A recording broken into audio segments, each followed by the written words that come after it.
What's going on, guys? My name is WOLFWILL and welcome back to another video on the channel. So some time ago, I was recommended that I should do a video basically talking about my hopes and speculations basically for what Spyro 4 could look like. It's highly possible this is going to happen. We all know that for a fact because recently there was some sort of a leaked design for Spyro in Crash on the Run. But in general, there's also the fact that we did get Crash Bandicoot 4 It's About Time back in October last year, and we are getting Ratchet & Clank Rift Apart next month. So it would make sense for Spyro 4 to happen. But basically, I'm just going to give sort of a brief rundown as to what I would hope to see. Obviously, everyone's opinions are going to be different, that's okay, but I'm just going to give you guys my sort of idea of what I think I could see in the upcoming Spyro 4, if of course it does happen, which most likely will. So, to start things off very briefly, if we have a look back in history, the last original Spyro game we basically got was back in 2008 with The Legend of Spyro Dawn of the Dragon. Please exclude the other thing that I will not mention. Anyway, Spyro obviously did make a bit of a comeback though a couple of years ago with Spyro Reignited Trilogy, and everyone absolutely loved that. I definitely did. It was really nice to be able to play the classic games again, but with a whole new sort of vibe to it, but keeping the nostalgia there.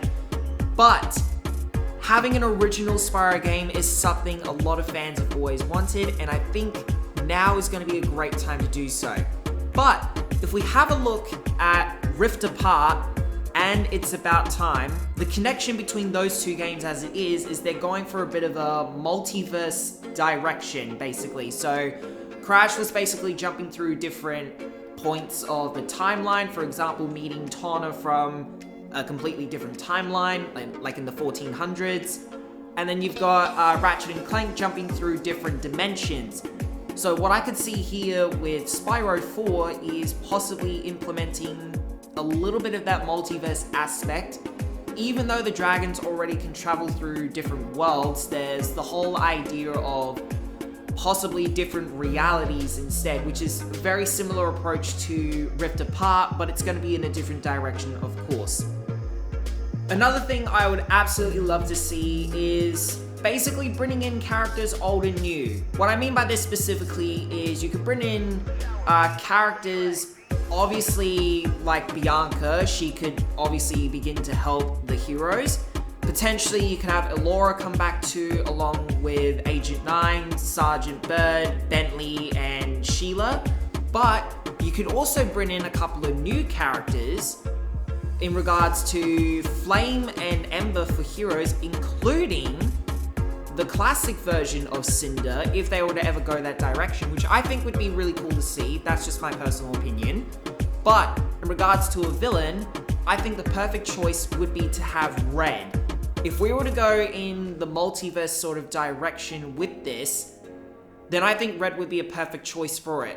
And they could properly show his origin story as well, because he started off as a Dragon Elder, got brainwashed, basically committed a bunch of crimes, to my knowledge, that is. And that was the reason why he got banished in the first place. But I think introducing more dragon heroes as well might be something good for the series as well, just to sort of balance it out. Another thing I would absolutely love to see, including pretty much everyone in the community as a whole, would be customization. Now, we already had a very good amount of this back in Crash 4, where practically every level that you played, you were able to unlock a skin that also matched the landscape that they were in. So if you were in one of the prehistoric levels, then you would get a prehistoric skin for either Crash or Coco, and the same for one of the space-themed ones, or even just one of the regular ones. So I think this would be something really cool that we could get in Spyro 4. I mean, we had a glimpse of it already in CTR with a Dark Spyro skin as well as a Ice Guardian skin. So already, it's a bit of a glimpse right there as it is. And of course, the cool thing with this as well is that it doesn't just have to be Spyro that has the skins, because if, of course, we get to play more characters, then we can have more skins available for each character. And we're also going to be getting some customizable skins or armor sets for Ratchet & Clank Rift Apart as it was. We got a brief look at this in the State of Play showcase, but we also knew this already based on some of the posts by Insomniac Games. Something else that I think would be really cool to see is basically a whole range of new abilities such as different elemental breaths.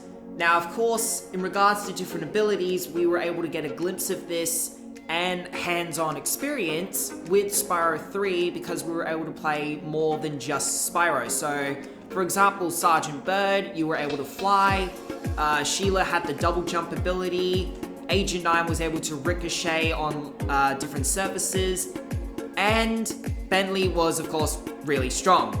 But in regards to elemental breaths, the first time that we got more than just fire was back in Enter the Dragonfly, because it had a range of different elemental breaths such as, I think it was Bubble Breath that was used to catch the dragonflies. There was also like a Lightning Breath. I don't remember the other ones. It's been so long since I played it. I know that a certain part of the community also doesn't seem to like Enter the Dragonfly. At the time, I thought it was okay, but I can see why people weren't a fan of it. Don't at me in the comments. But anyways, so I think some really cool elemental breaths could be like introducing electricity. You could introduce ice, basically similar to what we have in the Legend of Spyro trilogy as well, where we had fire, electricity, ice, and earth. But you could have a whole range of these. And then if we were to introduce Cinder, for example, she could have a very similar set of elemental breaths, but not specifically the ones that she had in Legend of Spyro Dawn of the Dragon. Maybe except for wind, because that actually was a pretty good one, and would actually be pretty suitable for the classic sort of style as well. But then, of course, Flame and Ember, generally I think would only be about one breath each, unless if they did have the ability to learn more as well. So that would have to depend.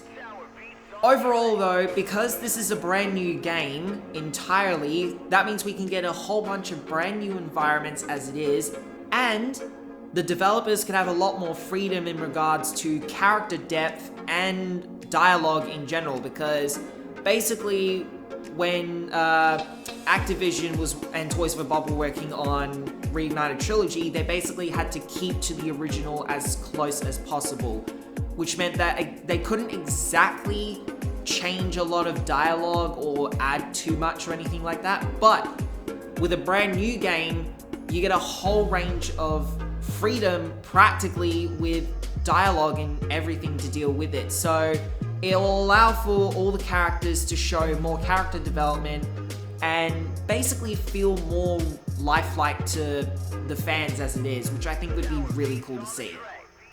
I hope this sort of gives you guys a bit of a rough idea as to how I could possibly see Spyro 4 work out in regards to what I think should be added in. But of course, everyone's got different opinions, as I mentioned. So if you guys got your own suggestions as to what you think Spyro 4 should have, you could always leave them down in the comments below. I also have a Discord server in which you guys can chat about it to me with as well. And yeah, so most likely I will be coming back for more Spyro 4 related videos as well. If you guys are interested in seeing more or want to suggest anything else particular to me that you want me to possibly talk about, and I'll be sure to basically get to it whenever I can. Well, with that guys, I hope you all enjoyed this video. If you are new to the channel, be sure to subscribe. Go and check out my other content such as my upcoming spyro-verse concept series. And if you guys are interested as well, you can go and follow me over on Twitch, where I stream a various range of games that you don't exactly see here on YouTube, such as Phasmophobia.